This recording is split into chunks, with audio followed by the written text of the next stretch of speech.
¿Qué tal, amigos? ¿Cómo están? Sean bienvenidos a su programa de familia.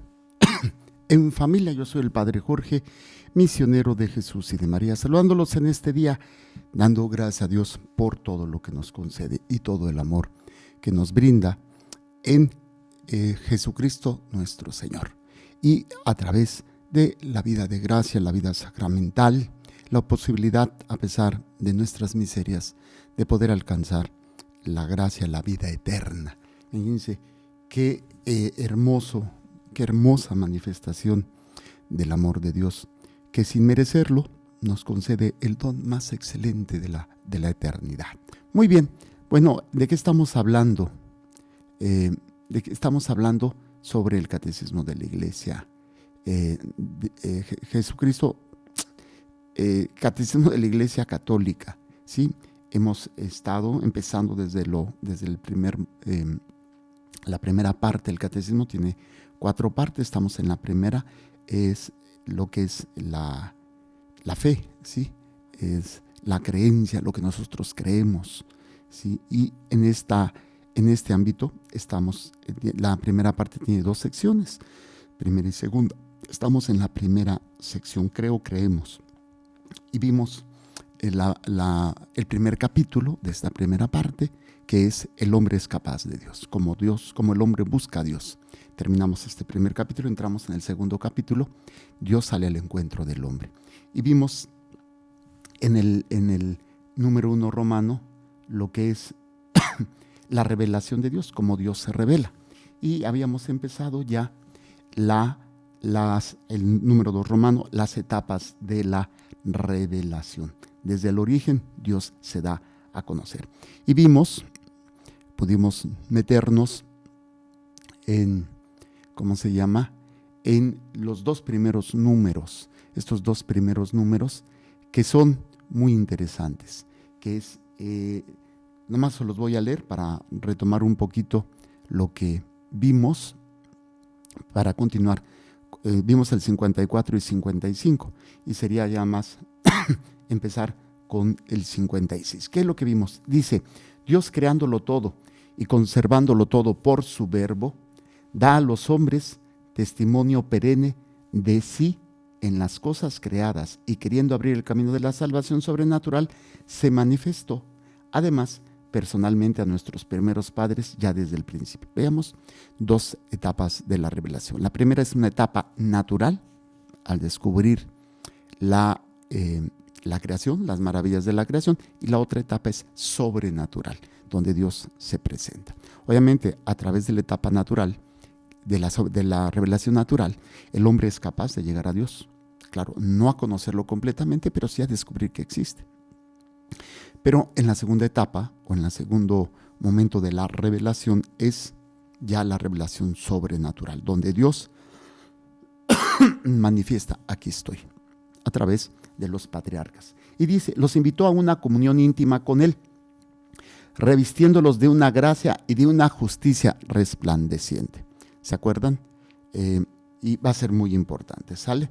Luego, en el número 55, esta revelación no fue interrumpida por el pecado de nuestros primeros padres.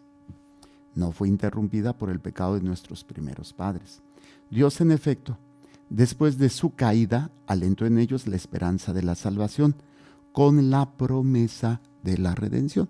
Y veíamos el libro del Génesis con la caída, el pecado original. Y se da esta esperanza o esta revelación, revelación donde se dice que pondré enemistad entre ti y la mujer, entre su descendencia y la tuya, ¿sí? O sea, esa lucha que vamos a tener. Ahí, en ese primer momento, el hombre pues perdió, pero ya después el hombre va a empezar a presentar una lucha continua contra Satanás. Y está esta guerra, ¿sí? Esta revelación, dice, no fue interrumpida por el pecado de nuestros primeros padres. Dios, en efecto, después de su caída, alentó en ellos la esperanza de la salvación, con la promesa de la redención, y tuvo incesante cuidado del género humano, para dar la vida eterna a todos los que la buscan la salvación con la perseverancia en las buenas obras, que son las obras de misericordia. Y bueno, aquí estamos, en esto llegamos y decíamos, retomando una plegaria dentro de la misa, la plegaria eucarística 4, que dice: cuando por desobediencia perdió tu amistad, no lo abandonaste al poder de la muerte. Reiteraste además tu alianza a los hombres. Bueno, en esto vemos el número ya 56, es con el que vamos a empezar. Y dice la alianza con Noé. El primer momento después de la caída, vamos a tener diferentes relaciones donde Dios va a pactar, va a ser un pacto, va a ser una intimidad de relación, quiere tener una intimidad de relación con el hombre. Y el hombre, al no darlo, pues falla, pero vuelve otra vez a hacer otra alianza y otra, hasta la alianza perfecta en Jesucristo. Pero vamos a ver estas alianzas. ¿Cuál fue la primera? La primera falla fue el pecado original. Adán y Eva fallaron, no cumplieron con el proyecto de Dios y se rompió esa alianza. Después vemos cómo se dispersó por todo el mundo el mal. Y en el tiempo de Noé, Dios va a marcar una pauta, va a marcar la pauta del rechazo del hombre sin Dios, de hacer las cosas a la manera del hombre, porque lo único que hacen es dañarse y destruirse los unos a los otros. Y el proyecto no es de Dios. Y bueno, va a venir lo que nosotros conocemos como el diluvio, y después la primera alianza famosa, que es el arco iris, una señal de la naturaleza que nos recuerda la misericordia, que nos recuerda esa presencia de Dios en la vida del hombre. Dice así: una vez rota la unidad del género humano por el pecado original, Dios decide desde el comienzo salvar a la humanidad a través de una serie de etapas, ¿sí? O sea, el plan original es Dios, el hombre con Dios. Ese fue su estado natural al haber sido creado. Viene la desobediencia, la libertad mal usada del hombre, y pierde este estado. Y para restaurar este estado, Dios va a generar un plan, o sea, una estrategia. Y al fin y al cabo, pues Dios es el pedagogo, ¿no? Y una enseñanza para que el hombre alcance la salvación. Lo va a hacer por etapas, ya que el hombre queda embotado, queda limitado en sus sentidos, y es presa de sus sentidos, presa de sus necesidades, presa de sus miedos, presa de muchas cosas que se están dando, ¿no? Y que es importante entenderlo, porque así es como Dios va a querer manifestarse. Dios no nos abandona y quiere que el hombre se salve. Entonces, una vez rota la unidad del género humano por el pecado, Dios decide desde el comienzo salvar a la humanidad a través de una serie de etapas. La primera etapa, después de la caída, sería Noé. La primera etapa. Dice, la alianza con Noé después del diluvio, Génesis 9:9, expresa el principio de la economía divina con las naciones, es decir, con los hombres agrupados, según sus países, cada uno según su lengua, según sus clanes. Vamos a ver este libro y estas citas bíblicas. ¿Les parece? Espero que tengan a la mano su Biblia. Abran en el libro del Génesis, primer libro de la Biblia, Génesis 9:9. ¿Sí? Bueno, voy a leerles desde el 9:1. Sale cuando ya en el capítulo 8, cuando retroceden las aguas y Noé sale de la barca con todos su familia y todos los animales. ¿Ok? Esto va a ser muy, muy interesante. ¿Qué es lo que vamos nosotros entonces? Dice, Dios bendijo a Noé y a sus hijos y les dijo, sed fecundos, multiplicaos y llenad la tierra. Sed fecundos, multiplicaos y llenad la tierra. Infundiréis temor y miedo a todos los animales de la tierra, y a todas las aves del cielo, y a todo lo que repta por el suelo, y a todos los peces del mar, quedan a vuestra disposición. Obviamente, esto, ¿cómo se llama? Esto es importante, esto es necesario, que el hombre aprenda a asumir la responsabilidad de que él es el encargado de la creación y de todo lo que esto implica. Y hay que rendir cuentas de ello. Dice, de todas las quedan a vuestra disposición, no para destruirlas, no en una inmadurez de, pues esto es lo que yo quiero y esto es lo que voy a hacer. No, sino en una responsabilidad. Si nos da una autoridad para ser responsables, no se nos da una autoridad para hacer nuestro capricho y lo que yo quiero, que no es como funciona.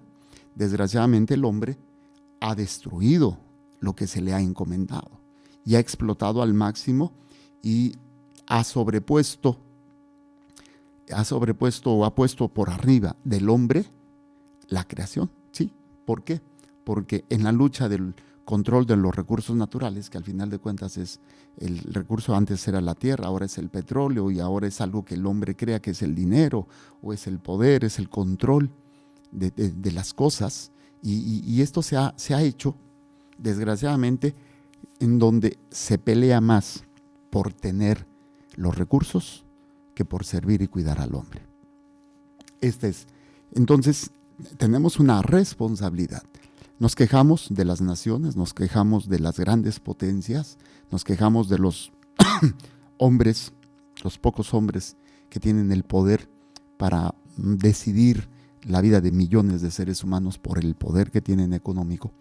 Y nosotros, pues no nos damos cuenta en lo pequeño, sea porque nos comparamos o nos vemos como algo pequeñito comparado con ello. No, es que nosotros tenemos que ser responsables también. Si ellos no lo son, no podemos dejar nosotros de serlo y aprender a poner las cosas en su lugar. La creación y todo lo que está creado está al servicio del hombre, pero el hombre para utilizarlo para bien suyo y para bien de los demás, no para monopolizar y controlar y destruir por el control o por el poder de lo material. ¿Sí? Porque al final de cuentas, ¿qué es la guerra? Las guerras son esto: intereses económicos, materiales, escondidos muchas veces con supuestos derechos o situaciones de otro tipo. Pero bueno, es esto. Luego dice más adelante: todo lo que se mueve y tiene vida os servirá de alimento. Todo os lo doy, lo mismo que os di la hierba verde. Solo dejaréis de comer la carne con su alma, es decir, con su sangre. Y yo os prometo reclamar vuestra propia sangre. La reclamaré a todo animal y al hombre, y a todos y a cada uno reclamaré el alma humana. Quien vertiere sangre de hombre por otro hombre, será su sangre vertida, porque a imagen de Dios hizo él al hombre. Aquí es uno de los crímenes que clama al cielo, el asesinato.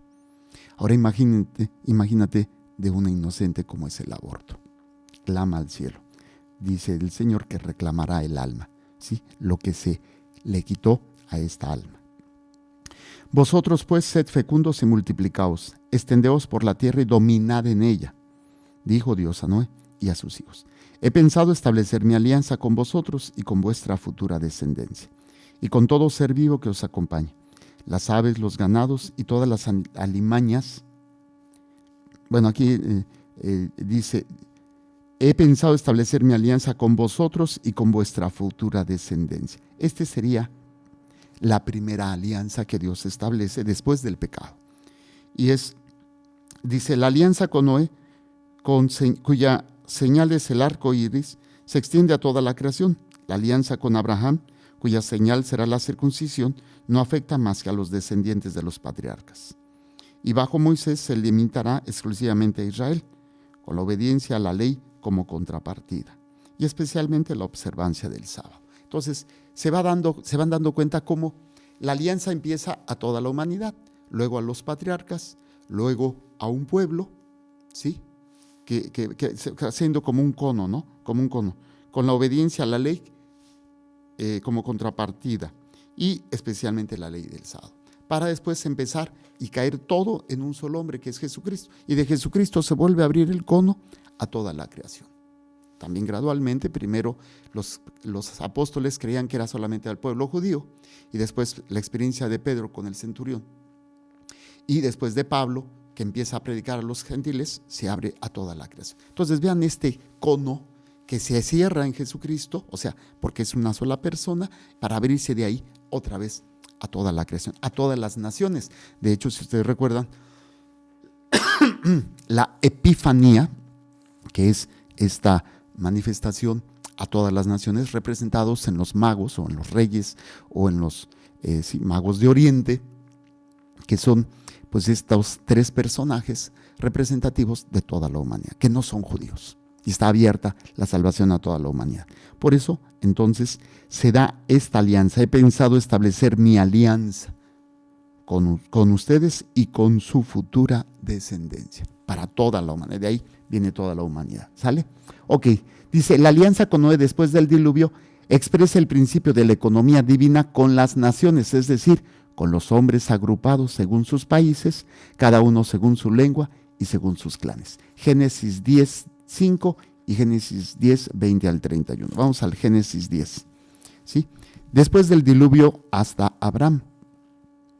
Voy a leerles capítulo 9, versículo 18. Dice, los hijos de Noé que salieron del arca eran Sem, Cam y Jafet.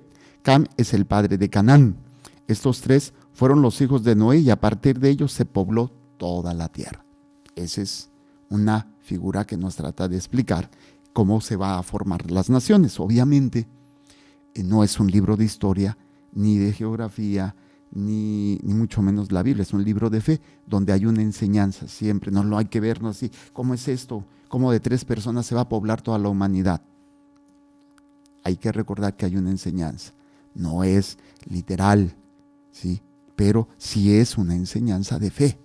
Bueno, el caso es que dice, Noé se dedicó a la labranza y plantó una viña, bebió del vino, se embriagó y quedó desnudo en medio de su tienda. Vio Cam, padre de Canaán, la desnudez de su padre y avisó a sus dos hermanos afuera. Entonces Sem y Jafet tomaron el manto, se lo echaron al hombro los dos y andando hacia atrás, vueltas las caras, cubrieron la desnudez de su padre sin verla.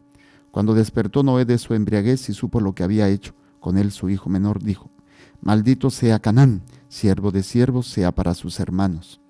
Y después dijo, bendito sea Yahvé, el Dios de Sem, y sea Canaán esclavo suyo.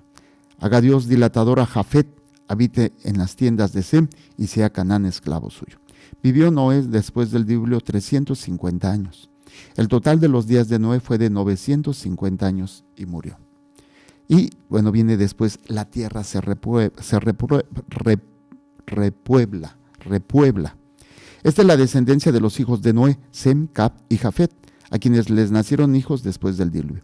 Hijos de Jafet, Gomer, Magog, los medos, Yaván, Tubal, Mesec y Tirás. Hijos de Gomer, o sea, ya serían los nietos de Jafet, Askenaz, Rifat, Torgamá, hijos de Yaván, también nietos de Jafet, Elisa, Tarsis, los queteos y los rodenses. A partir de esto se probaron las islas de las gentes.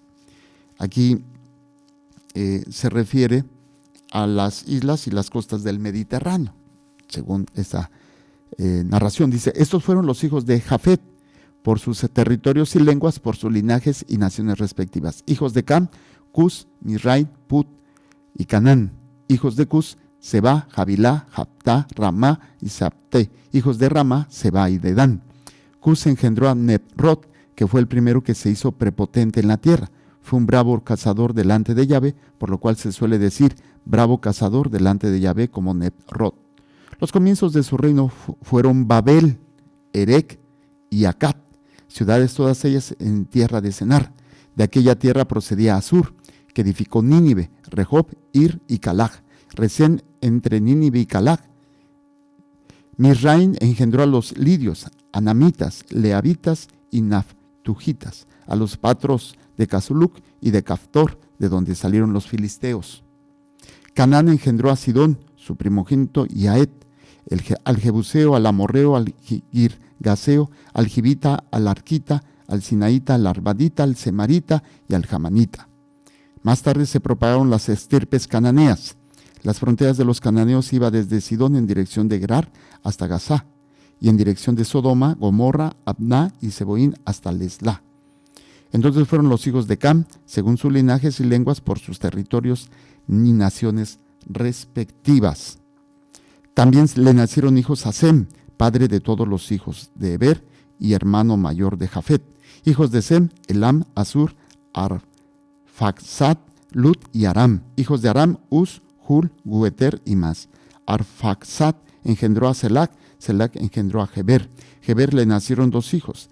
El nombre de uno fue Peleg, porque en sus días fue dividida la tierra. Su hermano se llamaba Yoctán. Yoctán engendró a Almodad, a Selef, ¿qué nombrecitos, verdad? Como para ponerle una nación a tu hijo. Hazarmabet y Yeraj, a Jarodán, a Usal, a Diclá, a Ubal, y a Abimael y a Seba, a Ofir, a Jabilá y a Yobab. Todos fueron hijos de Yoctán. Su asiento se extendió desde Mesá en dirección a Sefar, al monte del oriente. Esos fueron los hijos de Sem, según sus linajes y lenguas por sus territorios y naciones respectivas. Hasta aquí los linajes de los hijos de Noé, según su origen y sus naciones, y a partir de ellos se dispersaron los pueblos por la tierra después del diluvio. Y bueno, es cuando viene después,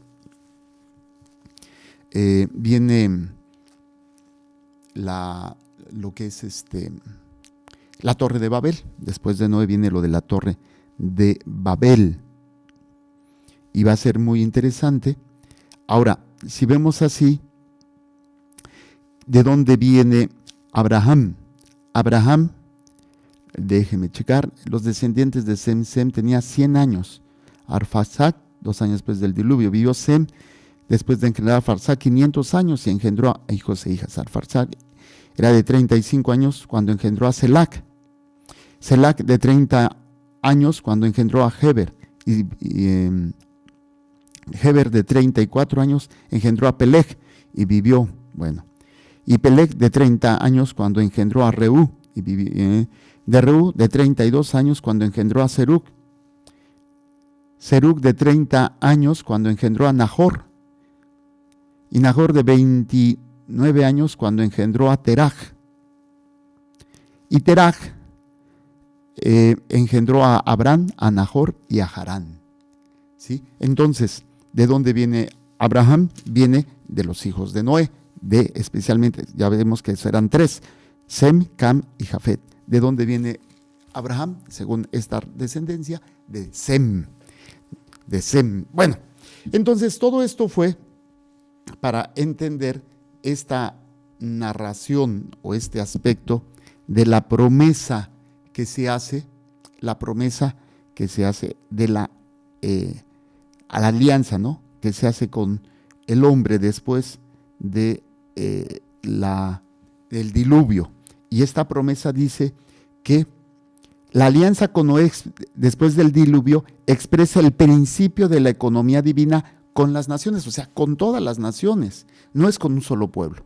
Después se va a formar un pueblo con el cual se va a formar una alianza específica, con los patriarcas. Entonces es primero con toda la humanidad, luego con los patriarcas Abraham, Isaac, Jacob, porque después los patriarcas, recuerden que van a nacer lo que son los musulmanes siglos después, pero después va a ser especialmente con un pueblo, con Israel. Dice entonces, la alianza con Noé después del diluvio expresa el principio de la economía divina con las naciones, es decir, con los hombres agrupados, según sus países, cada uno según su lengua y según sus clanes. Hasta aquí sería el número 56. Vamos al número 57. ¿Qué nos dice el número 57?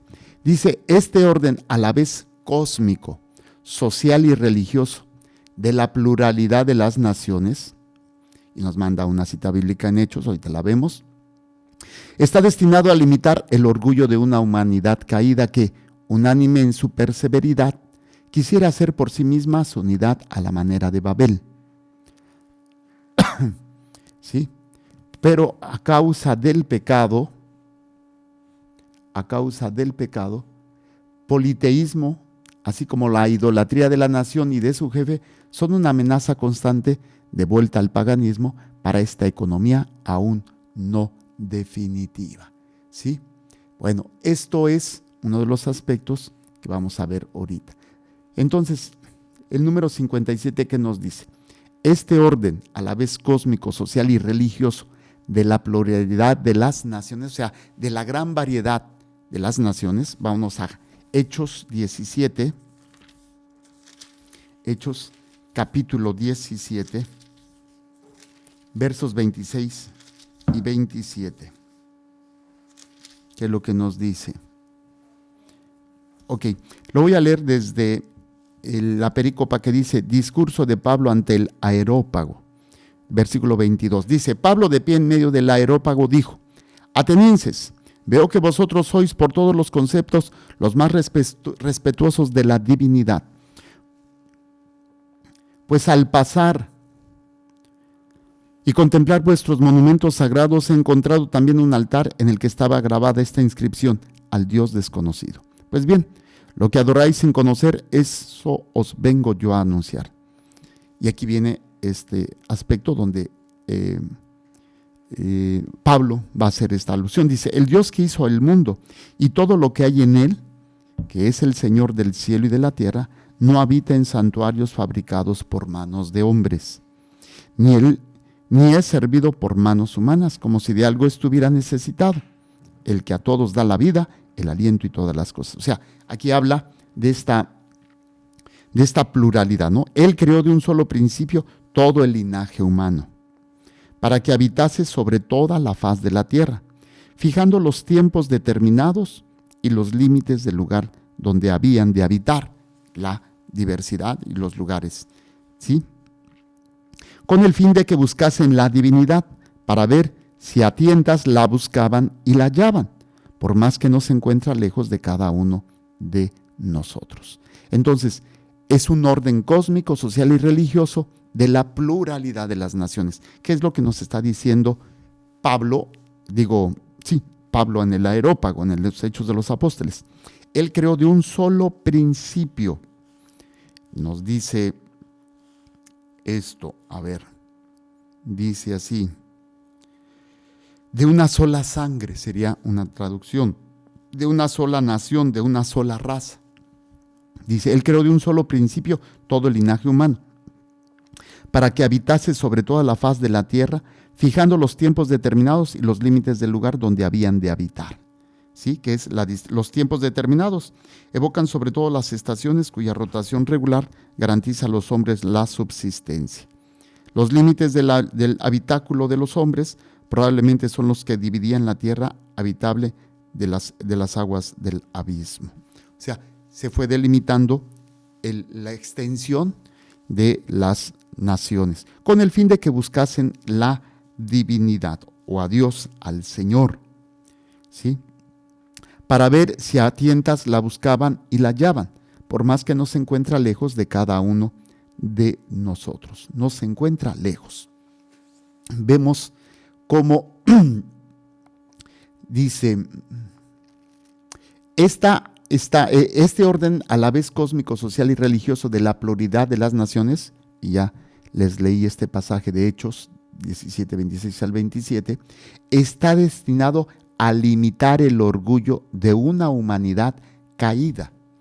¿Por qué? Acuérdense lo que había pasado anteriormente con la Torre de Babel. La Torre de Babel es donde el hombre se junta y quieren hacer un monumento, aparentemente para hablar con Dios, pero el monumento era para él. Y viene la confusión de las lenguas. Todos hablaban el mismo idioma, pero no se entendían. Dejaron de hablar el mismo idioma y viene la confusión.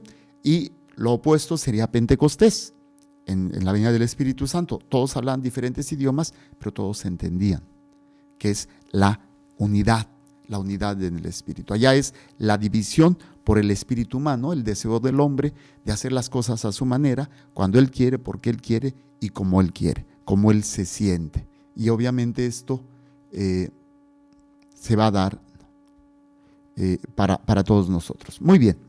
Ok. Está destinado a limitar el orgullo de una humanidad caída que unánime en su perversidad, y nos manda a Sabiduría, libro de la Sabiduría, capítulo 10. ¿Qué nos dice el libro de la Sabiduría? El libro de la Sabiduría dice, capítulo 10, versículo 5, dice así: en la perversión común de los pueblos confundidos, ella conoció al justo, lo conservó intachable ante Dios y lo sostuvo firme a pesar del amor entrañable a su Hijo. ¿De quién está hablando? de la sabiduría en la historia. Les voy a leer desde el versículo 1. Dice, ella, la sabiduría, fue la que protegió al primer hombre, padre del mundo, creado solo, lo rescató de su caída y le dio poder para dominar todas las cosas. De ella se apartó el criminal iracundo y pereció con su furor fratricida, Caín. Cuando la tierra fue inundada por su culpa, la sabiduría la salvó, conduciendo al justo en una humilde tabla, Noé. En la perversión común de los pueblos confundidos, ella conoció al justo, Abraham, Isaac, Jacob, luego los y así cada uno, ¿no? Moisés, Josué.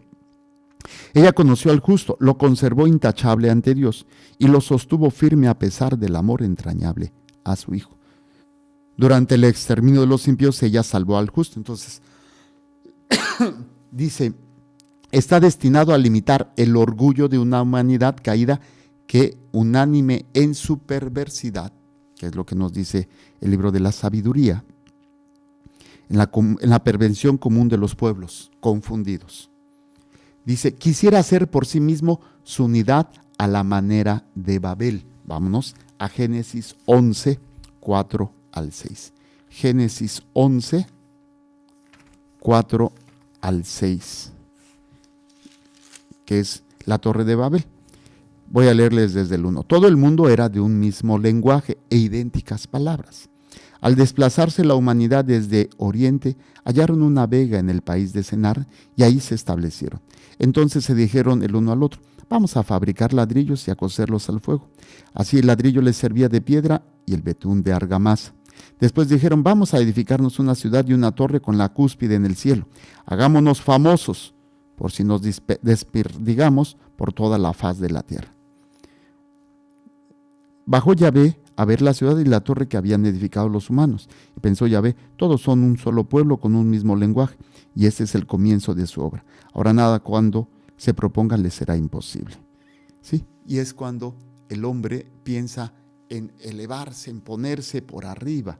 Quisieran hacer por sí misma su unidad a la manera de Babel. O sea, no necesitamos de nada, no necesitamos de Dios. Nosotros podemos vivir en ese egoísmo.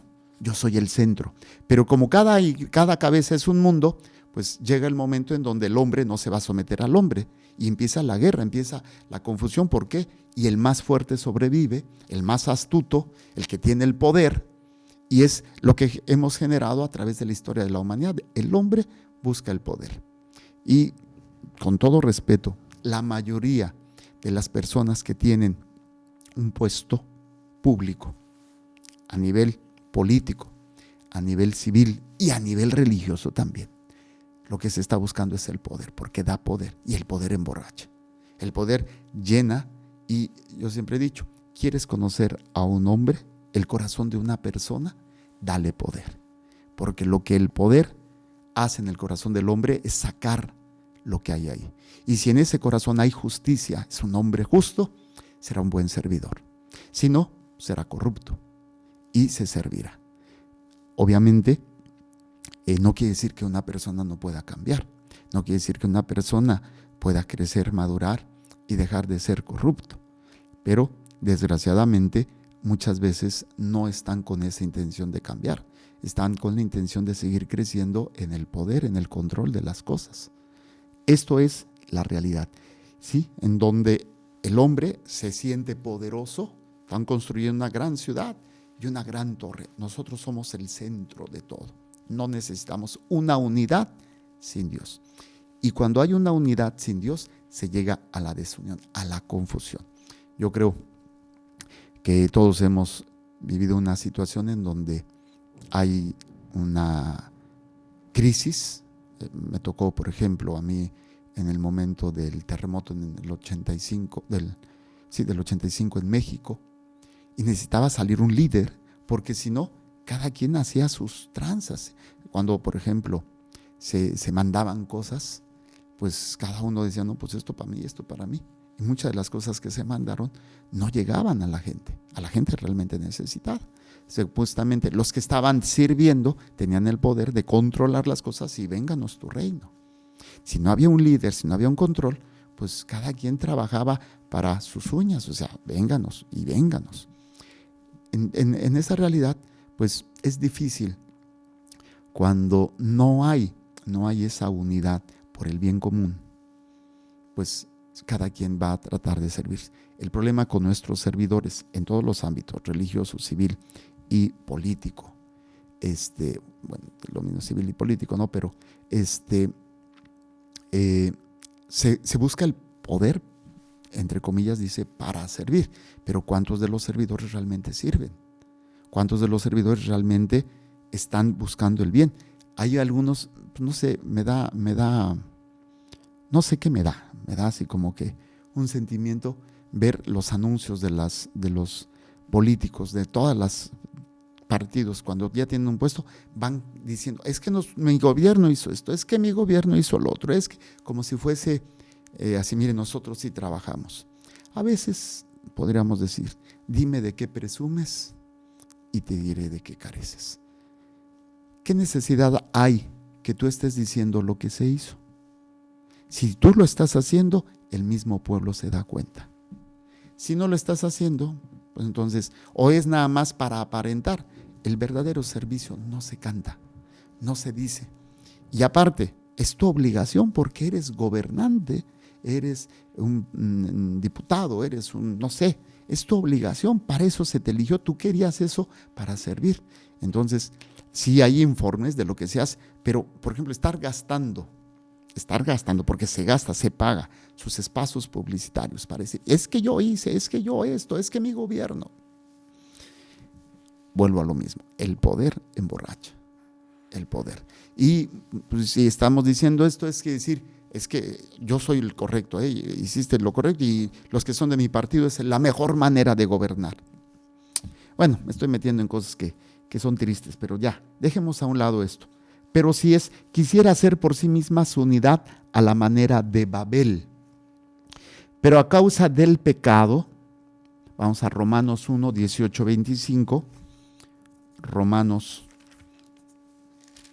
1, 18, 25, a causa del pecado, dice así: en efecto, la ira de Dios se revela desde el cielo contra toda impiedad e injusticia de los hombres que aprisionan la verdad en la injusticia.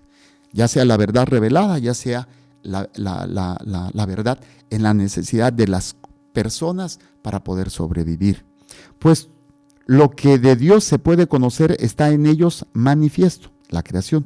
Dios se lo manifestó, porque lo invisible de Dios desde la creación del mundo se deja ver a la inteligencia del hombre a través de sus obras, su poder eterno y su divinidad, de forma que son inexcusables. O sea, a través de la creación, el hombre no puede negar que ha llegado a conocer la existencia de Dios. Luego dice, porque habiendo conocido a Dios, no le glorificaron como a Dios, ni le dieron gracias. Antes bien, se ofuscaron en sus razonamientos y su insensato corazón se entenebreció, que es Babel, ¿no? O sea, conocieron a Dios y no les importó, lo sacaron. No, nosotros somos el centro. Su insensata, cuando se ofuscaron en sus razonamientos, es a veces la loca de la casa, no nos ayuda, que es la mente. Jactándose de sabios, se volvieron eso. Yo no necesito de Dios. Y cambiaron la gloria del Dios incorruptible por una representación de forma de hombre corruptible. Y si no, cuando los emperadores se hicieron o se hacían proclamar dioses, ¿no? Calígula y todos estos emperadores, y en diferentes culturas. O si no, llamaban dioses a la creación, a los animales, a las aves, a los cuadrúpedos, a los reptiles, que es una de las realidades que se da, ¿no? En este sentido, la idolatría, ¿sí? Incluso el becerro de oro que hicieron los mismos judíos cuando no bajaba Moisés, ¿sí? del cerro, del monte, ¿sí? Y es precisamente, no se refiere solamente a los gentiles, y Pablo aquí está refiriendo a la constancia de la humanidad, la terquedad y el ponerse como centro, que viene pues desde el mismo inicio de la humanidad, por ejemplo con Babilonia, ¿no? O con Caín, con Babel, no Babilonia, Babel, confusión. Luego dice, por eso Dios los entregó a las apetencias de su corazón, hasta una impureza tal que deshonraron entre sí sus cuerpos, la lujuria, el adulterio, la homosexualidad, el bestialismo, la emborrachez, y la embriaguez y todo esto. A ellos que cambiaron la verdad de Dios por la mentira y adoraron y sirvieron a la criatura en vez del Creador, la idolatría, que es el bendito por los siglos. Amén. Por eso los entregó Dios a sus pasiones infames. Cuando yo no tengo a Dios como centro, Babel, me entrego a mis pasiones. Cuando yo tengo a Dios como centro, mis pasiones están al servicio de Dios. El problema es que, desgraciadamente, constantemente no somos así firmes y a veces mis pasiones ganan, mis necesidades ganan y me dejo arrastrar por ellas. Pero ahí, pues, ¿qué hago? Señor, me arrepiento, pido perdón, me confieso y vuelvo a hacer. Pero eso es bien interesante. Los entregó Dios a sus pasiones infames. O sea, ¿qué quiere decir? Ok, no quieres que yo esté, te dejo solo. Ahí es entregárselos. Ok, no quieres tú que yo sea el centro de tu vida, te dejo solo. Y al dejarlo solo, ¿qué es lo que lo va a gobernar? La gana, la pasión, el miedo, los traumas. Todo esto es lo que lo gobierna al hombre. Y es precisamente, imagínense, un gobernante, un político, una persona que tenga poder a nivel religioso, que esté entregado a sus pasiones. No quiere decir que no caigamos. Todos tenemos cola que nos pisen y si caemos, pero si estás luchando es lo que cuenta. Ok, te caíste, levántate, para que no te quedes ahí. Bueno, y luego dice, pero a causa del pecado, ya vimos Romanos 1, 18, 25, el politeísmo, o sea, donde todo es Dios. Por ejemplo, estas películas de Star Wars nos hablan del politeísmo o del panteísmo. Todo es Dios. Dios es la tierra, Dios es la luna, Dios es la piedra, Dios es todo. Ese es el panteísmo. Y el politeísmo, muchos dioses. Dios de la luz, Dios del fuego, Dios de la tierra. Así como la idolatría de la nación y de su jefe son una amenaza constante de vuelta al paganismo para esta economía aún no definitiva. ¿Qué quiere decir? Que constantemente el hombre, al ser entregado a sus pasiones, porque Dios, ok, si tú no quieres que yo te gobierne, que es Babel, ok, vas a confundirte y no vas a saber qué hacer. El tener muchos dioses, el idolatrar a una nación, por ejemplo, Hitler, ¿no? Nosotros, la raza superior, o los dioses humanos, que son los emperadores o los que se autoproclaman como casi como dioses. Estos, obviamente, es una constante amenaza de vuelta al paganismo, o sea, a la ausencia de Dios. Y que es una economía que apenas está dando, ¿sí? Es una economía, la primera etapa de la economía, de la salvación. Aquí le vamos a dejar, se nos ha acabado el tiempo. Agradezco su participación, sus comentarios y déjenme ver si hay alguna pregunta del programa. Que el Señor les bendiga y les proteja, haga resplandecer su rostro sobre ustedes y les conceda su favor. Que el Señor les mire con benevolencia y les conceda la paz. Amén. Jesús, que tu sangre pura y sana circule en estos cuerpos enfermos y que tu cuerpo puro y sano transforme estos cuerpos débiles y que una vida sana y vigorosa palpite dentro de ellos. Amén. Amén. Y la bendición de Dios Todopoderoso, Padre, Hijo y Espíritu Santo, descienda sobre ustedes y permanezca para siempre. Amén. Vamos a hacer una pausa para continuar con nuestra segunda parte de nuestro programa. Recuerden, Dios es amor y te ama.